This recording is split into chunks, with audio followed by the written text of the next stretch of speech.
क्लीं चामुंडाबिचो ओम नमो भगवते वासुदेवाय।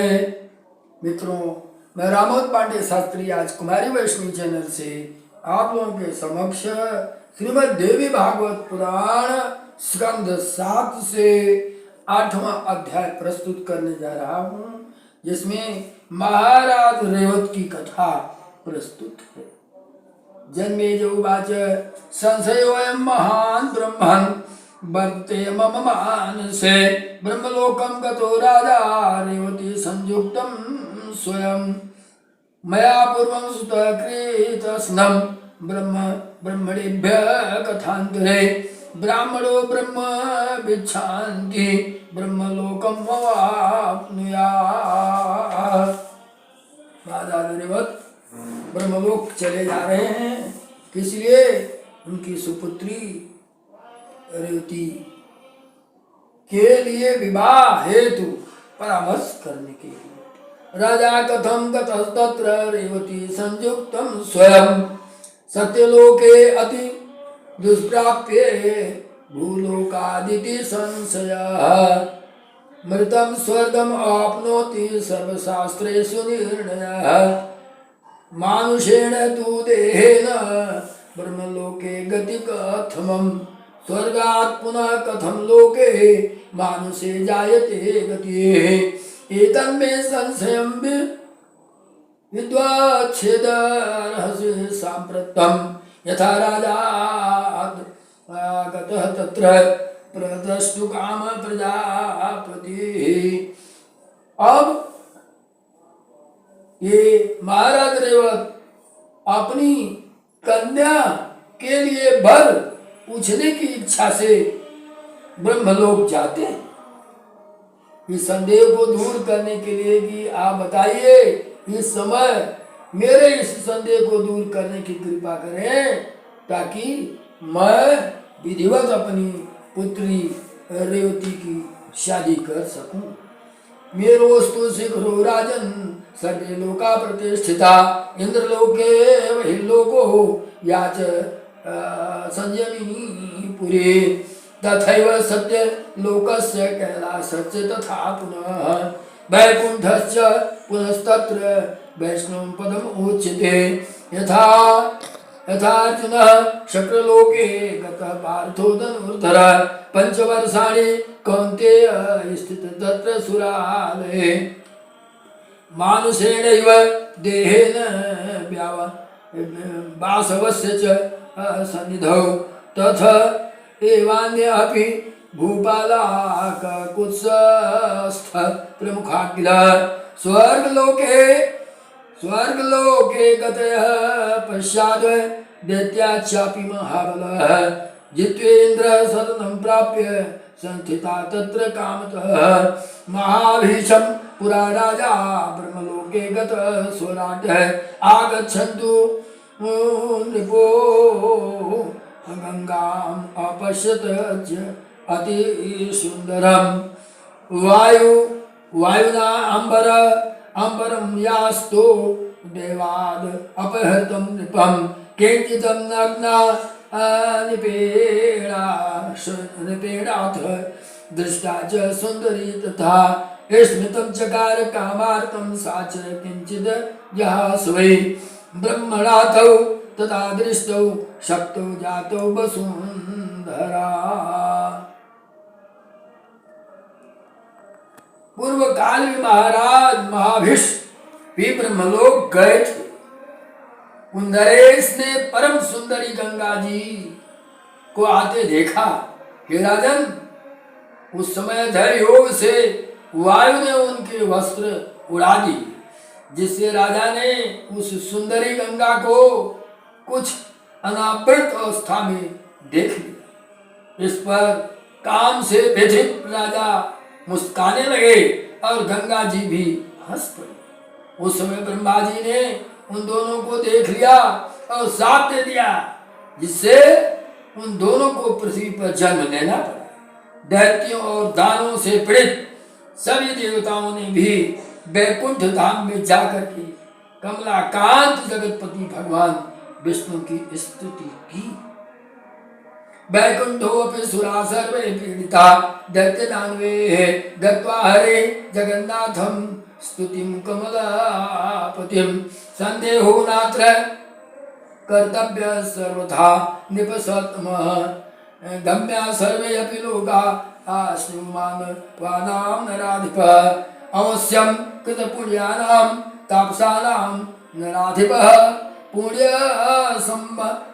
सदा भव एवात्र गमने कारणं नृपः तथैव यजमानानां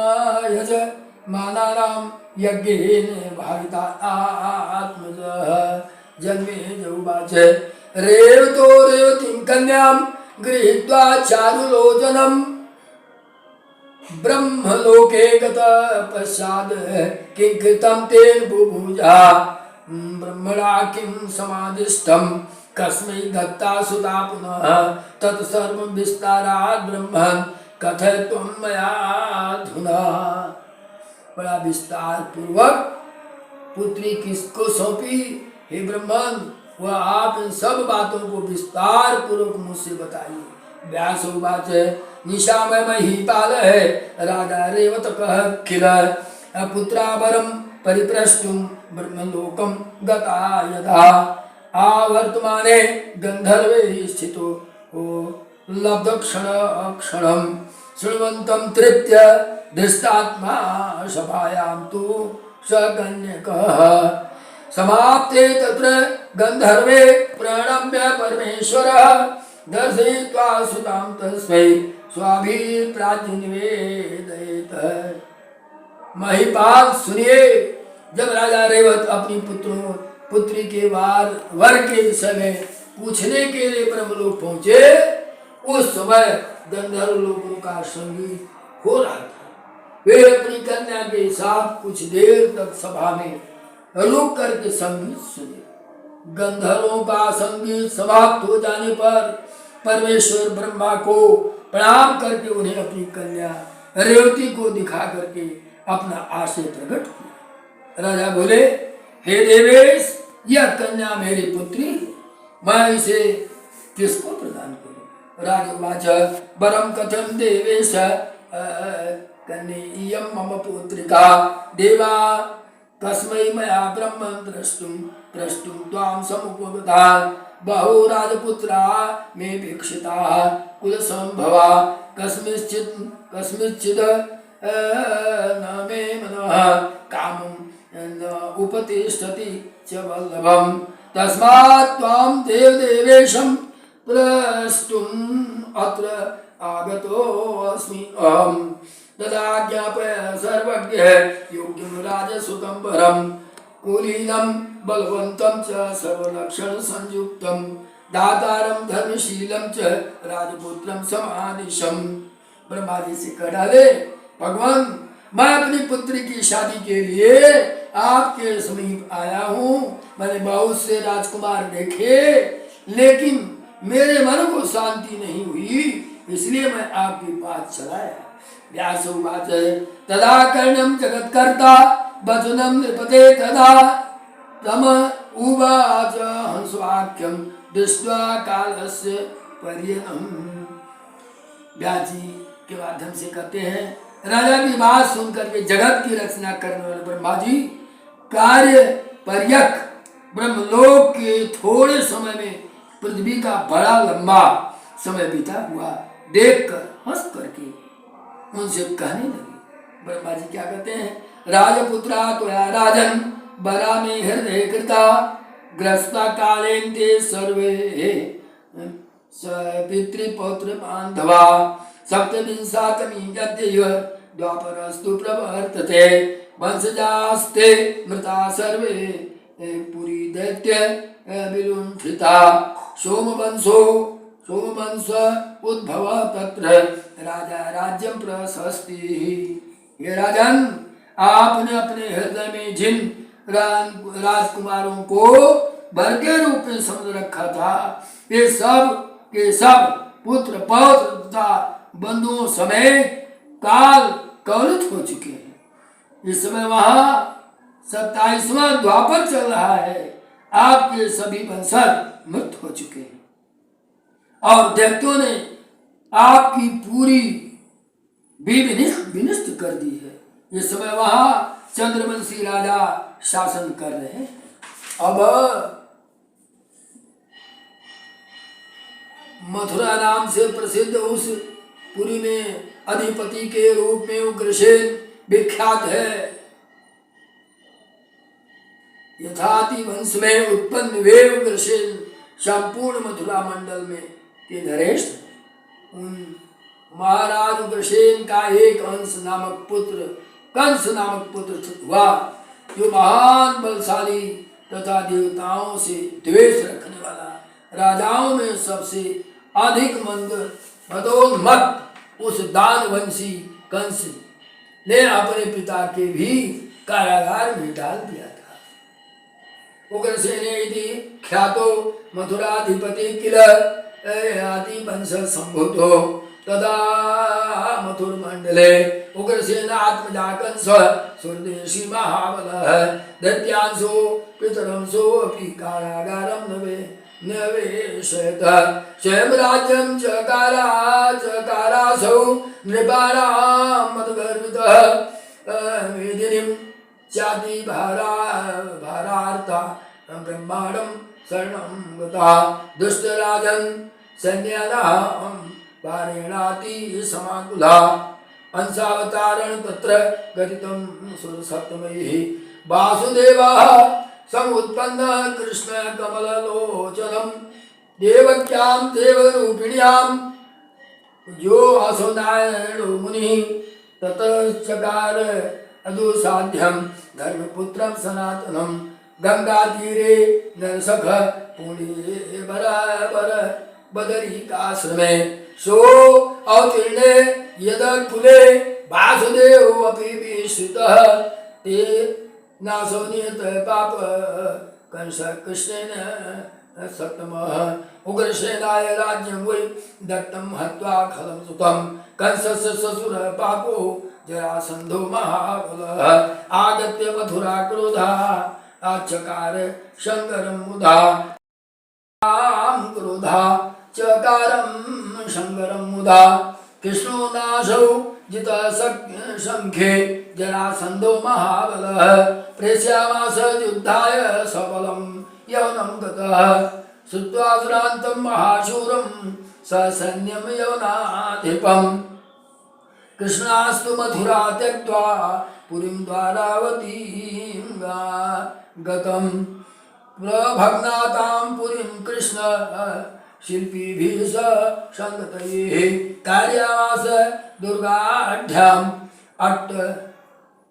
हट्टशाला विमणिमण्डिता जीर्णोद्धारं पुनः कृत्वा वासुदेव प्रतापवान् उग्रसेनं जगराजानं चकार यशवर्तिनः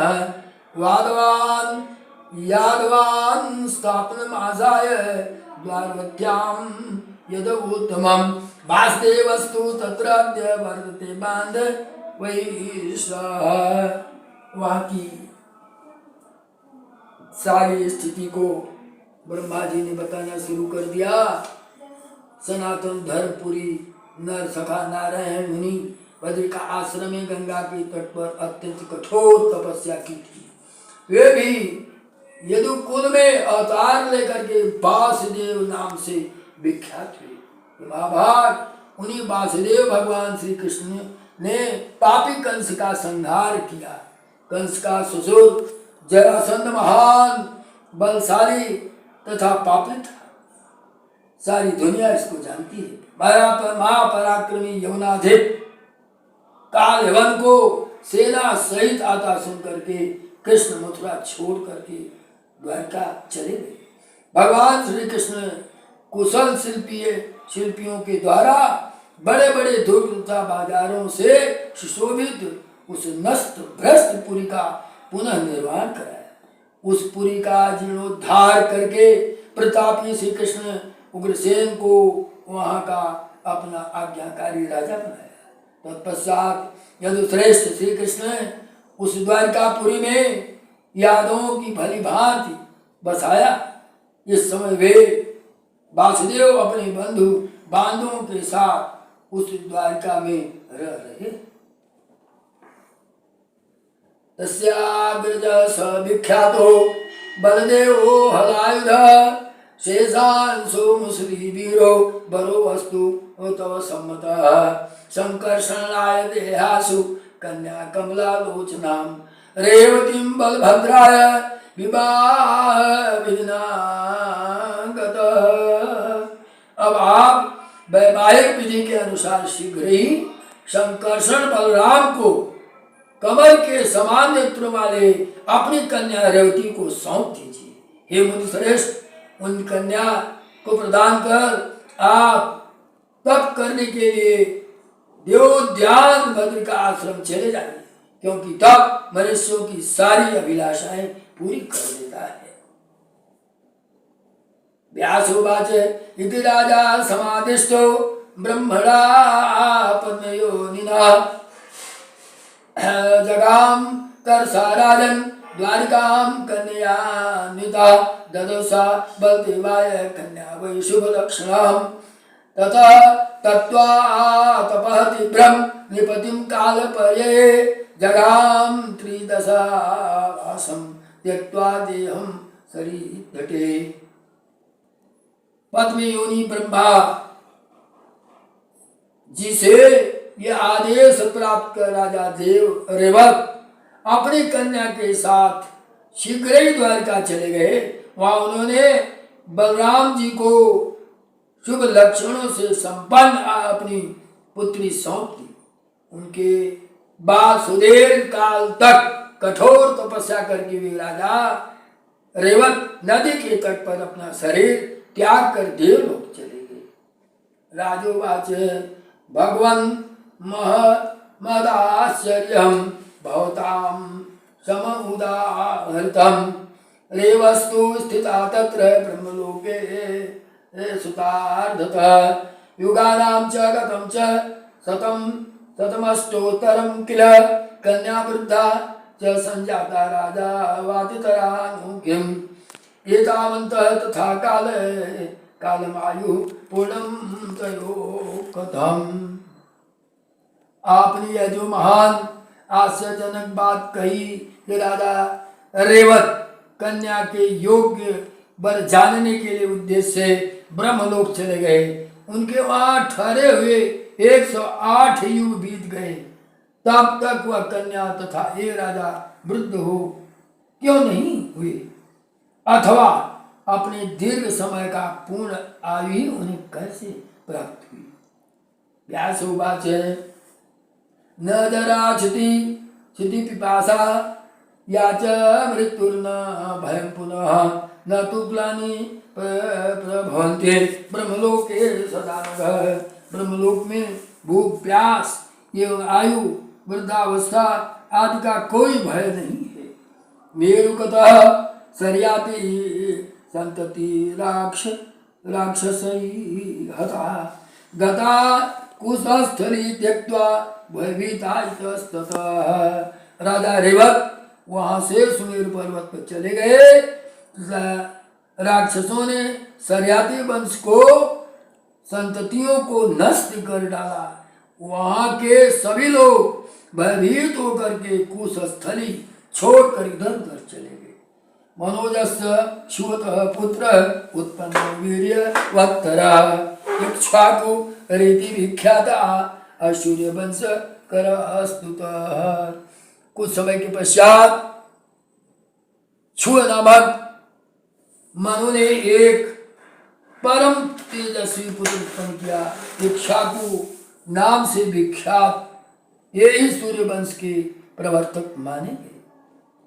वंशार्थम तपया देवी व्याप्ता निरंतरम नारदस्य उपदेशेन प्राप्ति दीक्षाम अनुत्तमाम। नारद जी के उपदेश से और उनसे श्रेष्ठ दीक्षा प्राप्त करके उन्होंने वंश वृद्धि के उद्देश्य से भगवती के ध्यान में निरंतर संलग्न रह करके कठोर तपस्या की। तस्य पुत्र शतम राजन इक्ष्वाकुरोति विसुतः विकुक्षे प्रथमस्तेषां बलवीर्यसमन्विता अयोध्यायां स्थितो राजा इक्ष्वाकुरिति विश्रुतः शकुनी प्रमुखा पुत्रा 50 बलवरता। हे राजन, ऐसा सुना गया है कि इस इक्ष्वाकु के 100 पुत्र हुए। उनमें सबसे बड़े विकुक्षी थे, जो बल तथा पराक्रम से संपन्न थे। वे इक्ष्वाकु राजा के रूप में अयोध्या में निवास करते थे। वह बात प्रसिद्ध है। उनके शकुनी आदि 50 परम बलवान पुत्र उत्तरापथ नामक देश के रक्षक नियुक्त किए गए। और हे राजन, उनके जो 48 पुत्र थे, वे सब उन महात्मा इक्ष्वाकु के द्वारा दक्षिणी देशों की रक्षा के लिए आदेशित किए गए। इसके अतिरिक्त अन्य 2 पुत्र राजा इक्ष्वाकु की सेवा के लिए उनके पास रहने लगे। अयोध्यायां स्थितो राजा इक्ष्वाकुरिति विश्रुतः शकुनी प्रमुखा पुत्रा 50 बलवत्तरा उत्तरापथ देहस्थ रक्षिता कृताखिलः दक्षिणास्यां तथा राजन आदिष्टास्तेन सुताः 40 अष्टावुच रक्षणार्थं महात्मना अन्यवधो संततो पार्श्वे सेवार्थं तस्य भूपते। श्रीमद्देवी भागवत महापुराणे 18 संहितायां 7 स्कंदे इक्ष्वाकु वंश वर्णन नाम 8मोऽध्यायः। बोलो माँ जगदम्बा की जय। योग माया भगवती की।